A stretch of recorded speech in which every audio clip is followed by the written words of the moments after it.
ఇప్పుడు నేను చెప్పబోయే ముగ్గురు ఎవరైతే ఉన్నారో జైలుకి వెళ్ళారని వాళ్ళల్లో ఒకళ్ళు ధురంధర్ మూవీలో మెయిన్ లీడ్ చేసిన వాళ్ళు కూడా ఉన్నారు. ఇప్పటి వరకు జైలుకి వచ్చిన టాప్ 3 సెలబ్రిటీస్ అయితే తెలుసుకుందాం. నెంబర్ 3 ఇతను వచ్చేసి కన్నడ సూపర్ స్టార్ అనమాట. రీసెంట్ గా 2024 లో అయితే అరెస్ట్ అయ్యాడు. ఈయన పేరు వచ్చేసి దర్శన్ తూగుదీప.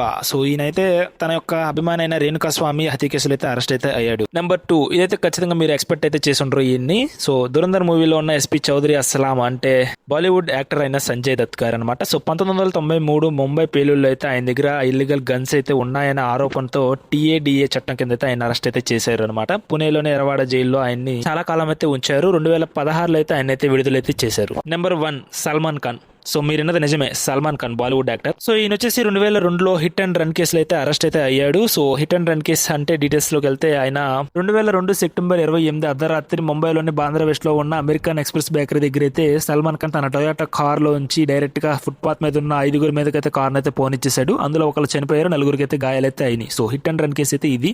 తనైతే అరెస్ట్ చేశారు. బట్ హైకోర్టుకి వెళ్ళింది. హైకోర్టు ఏమో నిర్దోషం చెప్పి బయటకైతే వదిలేసింది.